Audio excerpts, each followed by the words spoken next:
Hello everyone and welcome back to Newegg TV. I'm Steve and today we're going to do an overview on the Olympus EPL3 digital camera system. So here's the items we have inside the box. First I'll show you the USB cable that we have that plugs into the multi-connector on the camera itself. Then we have what we'll be using the multi-connector to the video connection and one audio port.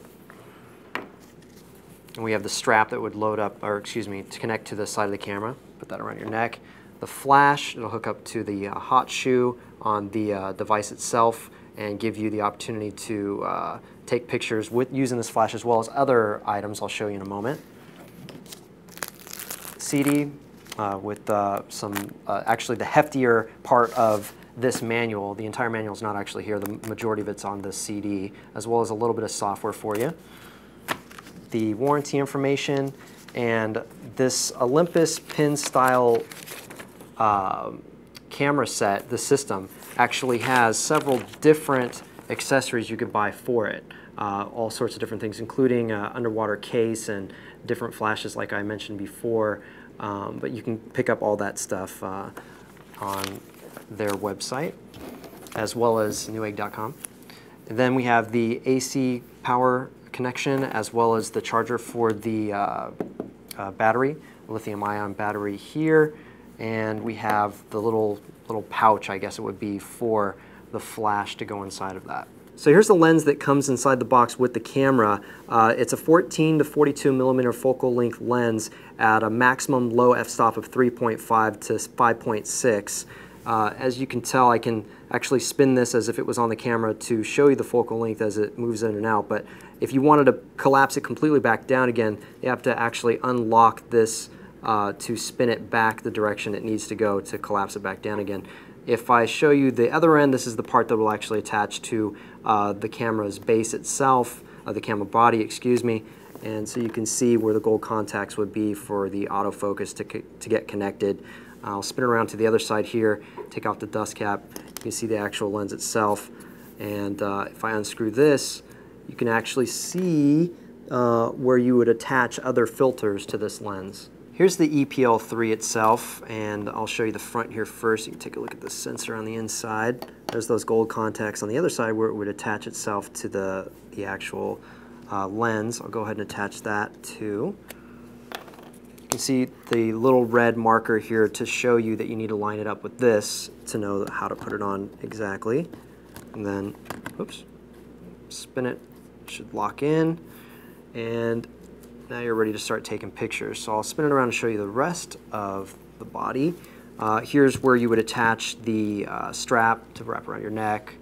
I'll spin that around here, one on either side. Here you can see the power button.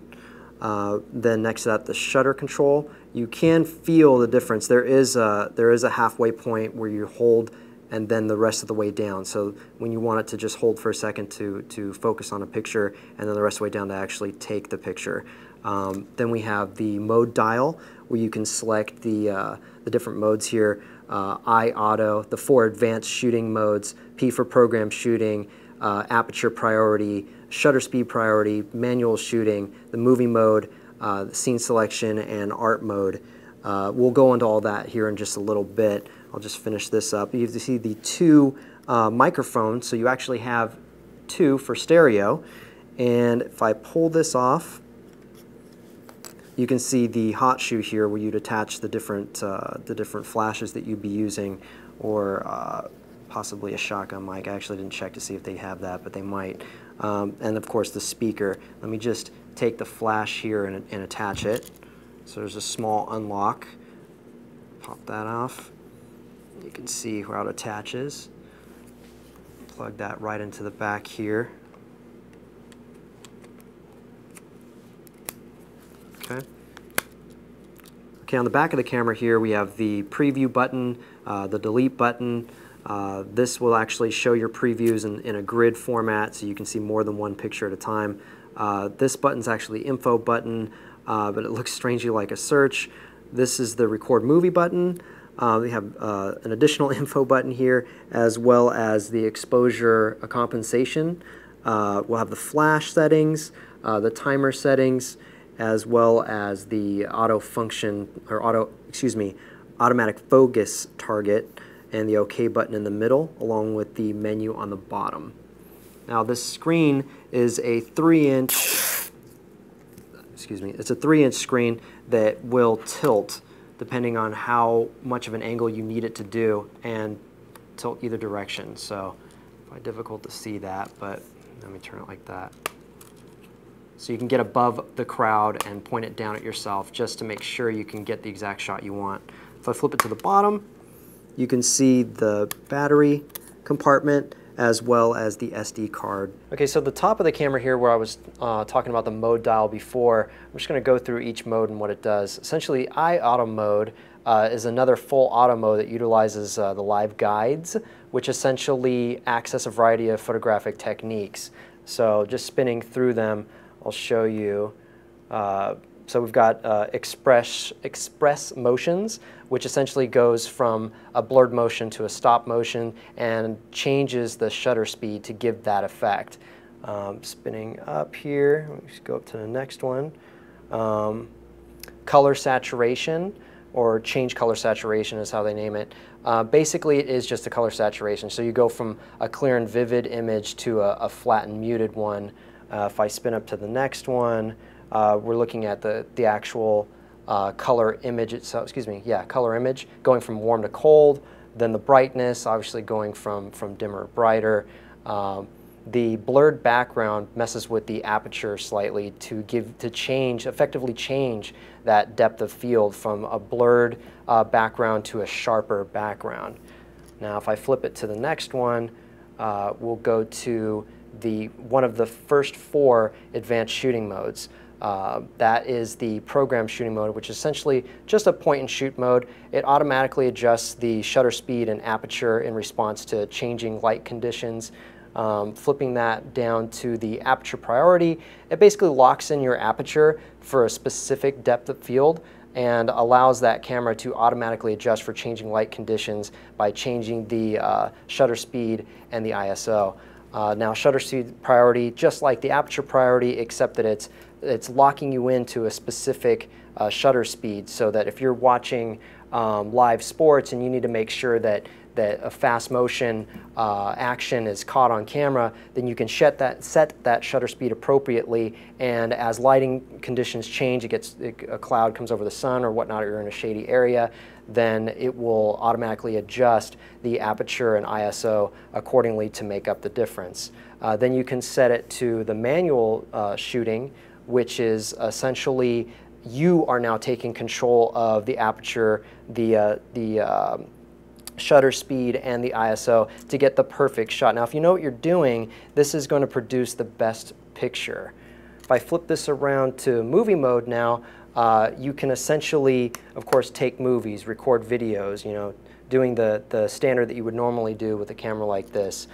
In this mode, the aperture, the shutter speed, and the ISO are automatically set, so you really can't adjust that at all at this point. The formats you're going to be recording in there are AVC HD and AVI Motion JPEG.